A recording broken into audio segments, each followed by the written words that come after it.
Hello folks, Perry the One-Armed Legend here once again. Now, as you can probably tell from the little background that I have on my monitor, the t-shirt that I'm wearing, and my manga in the background, this is going to be a Ghost in the Shell centric episode, specifically on Ghost in the Shell Arise. Now, for those of you who may not be aware, the special edition of the third episode is actually coming out, but for this episode, I'm going to focus on 2 episodes of Arise in particular, because I felt like this was now the perfect time to discuss these 2 episodes in conjunction with each other.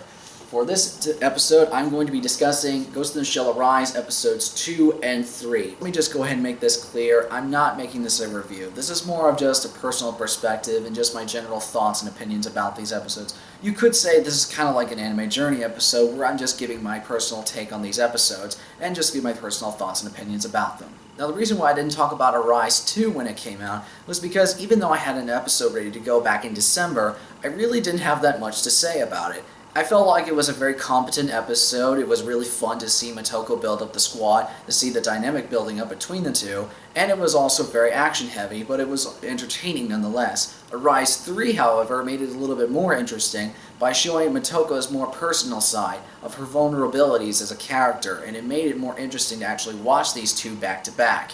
I will admit, the villains in this one are a little bit weak. They're not exactly memorable on the lines of the Puppet Master from the first movie, which isn't in itself a bad thing. I'm not saying they're bad villains in terms of how they're structured and how they're related to the main characters or how they interconnect with the plot.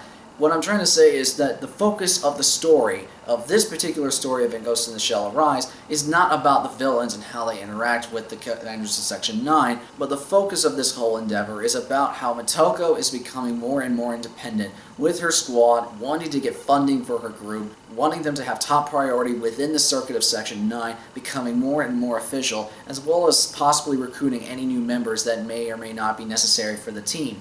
And what makes this so interesting, particularly in the case of Arise 3, is that you actually start to see a little bit of a dynamic building up between the two, and some of it's actually pretty hilarious, and especially the dynamic between Major and Batou.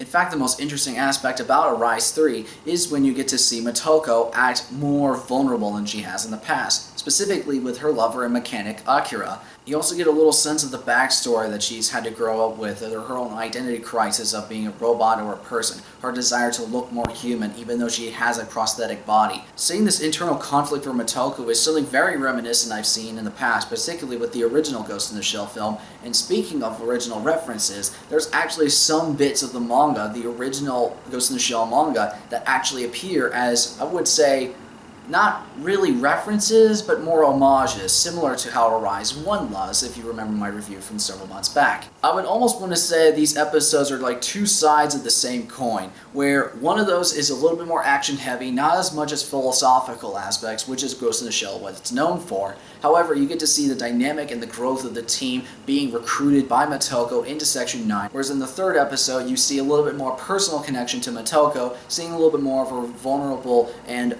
I would dare say womanly side, because you actually do get to see that a little bit in this episode, and it's actually fairly beautiful to see. And seeing those aspects of her conflict of being both robot, but as wanting to see herself look like a human and act like a human, down to the most minute detail, is just something that I personally found very interesting to see, and I can't wait to see how Ghost in the Shell Arise 4 actually concludes this little storyline. And if anyone recognizes the title at the very end of Episode 3 for the preview Episode 4, let me just say I'm very pleased by the title that they chose for that one. Anyone who's going to pick this up, I would definitely recommend getting both of these together. If you're going to watch Arise, get the first one. That's a perfectly good introduction of Motoko becoming independent as a character. But then 2 and 3, watch back to back, because then you see the growth of Section 9, Motoko become more independent, but also see a little bit more of a personal side. So really, these 2 should be watched back to back. So there you go, folks. Those are my opinions on Ghost in the Shell Arise 2 and 3. I can't wait to do Episode 4 when it comes out. If you guys want me to continue watching Ghost in the Shell Arise, please comment below and tell me what you think and give my comments and thoughts on it. As well as, do you want me to take a look at the original films as well as standalone comics? Believe me, I'd be very happy to look into those. So let me know what you think down in the comments below. And until next time, everybody, I'm Perry the One-Armed Legend. I'll see you later.